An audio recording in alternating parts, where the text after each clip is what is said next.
everyone, welcome back to Anne Talks. Today I want to take you on a journey through the tangled webs of manipulation and deceit. A journey to unmask one of the most insidious forms of psychological abuse, gaslighting. Gaslighting is like a stealthy predator, preying on our minds, distorting our reality, and even doubting our own sanity. But fear not, for today we're going to shed light on this dark phenomenon, arm ourselves with knowledge, and reclaim our power. Before we dive right into the video, let us define gaslighting. So, it's named after the 1944 film called Gaslight, where a husband manipulates his wife into thinking she's going insane. So, gaslighting is a form of psychological manipulation where the abuser sows seeds into the victim's mind, making them question their own perception, memory, and sanity. Imagine this. You're in a relationship where your partner constantly belittles your feelings, denies things they've said or done, and twists the truth to make you feel like you're the one at fault. Sound familiar? That's gaslighting in action. So, how do we recognize when we're being gaslighted? Here are some telltale signs. Number 1, doubting your own sanity. So, gaslighters aim to erode your confidence in your perception and memory. They might deny things they've said or done, making you question your own sanity. So, here's a sign where you can tell. So, let's say that you're in a relationship. So, your partner consistently denies things they've said or done, making you question your own sanity. A gaslighter would say, "I never said that. You must be imagining things again. You're so forgetful." This is a clear sign that this person is trying to distort your own reality. Number 2, feeling constantly on edge.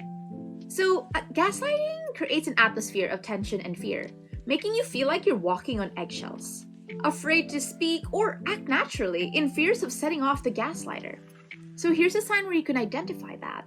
Let's say that your coworker is consistently criticizing you over small things. It makes you feel anxious and self-conscious. A gaslighter would say, "Your reports are always full of mistakes. Do you even know how to do your job?" This is a clear sign that this person is consistently micromanaging you. Number 3, isolation. A gaslighter would often isolate their victims from their friends, family, and other systems of support. This isolation makes their victims feel more obliged to contact the gaslighter for validation and support. So a clear sign that this is happening is, let's say you have a toxic family member who's telling you not to hang out with your friends because they're a bad influence on you. Okay? Now, this is what a gaslighter would say. "You don't need those friends. They're just trying to turn you against me." Now, I want you to dwell on the fact that I have emphasized against me. The reason why I want to emphasize this is because they are trying to manipulate your emotions by saying that. If they don't say against me and they're just trying to look out for you, that's fine. But they're trying to make you feel guilty for leaving them, for abandoning them. That is a clear sign of gaslighting, and you should leave immediately.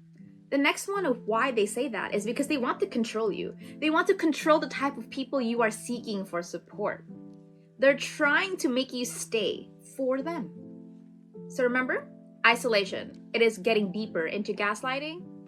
Number 4, apologizing excessively. Remember that gaslighters often manipulate their victims into thinking that everything is their fault.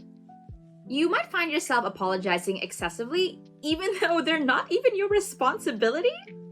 So here's a clear sign that this is happening, is that let's say that you have a boss that consistently tells you that that is your fault when it really isn't, and it causes you to apologize even more. Makes you question your own beliefs, your own sanity, does it? So here's what a gaslighter would say. "This project failed because of your incompetence. You need to apologize for the team."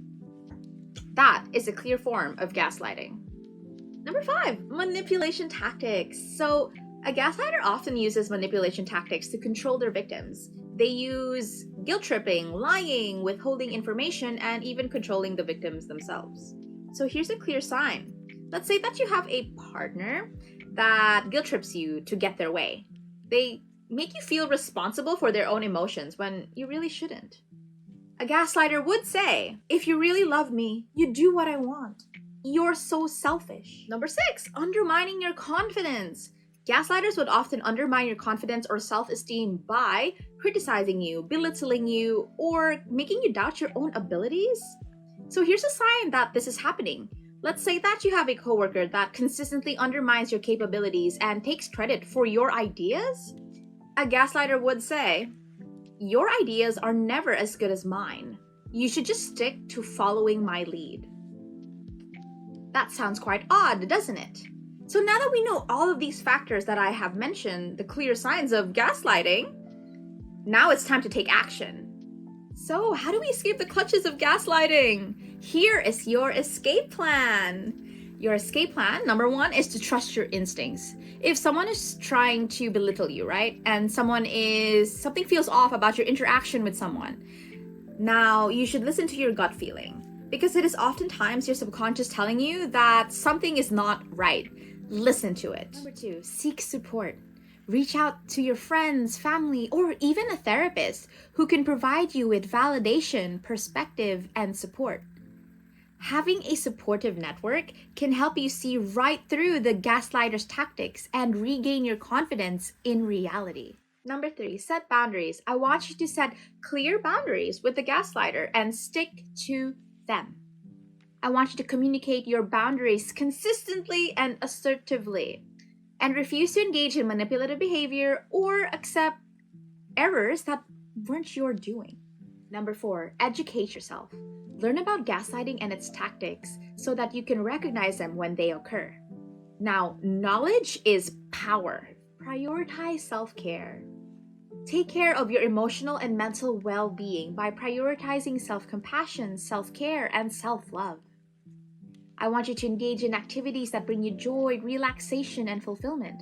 And don't hesitate to contact a professional if you need it. In conclusion, gaslighting thrives in the shadows of ignorance and silence.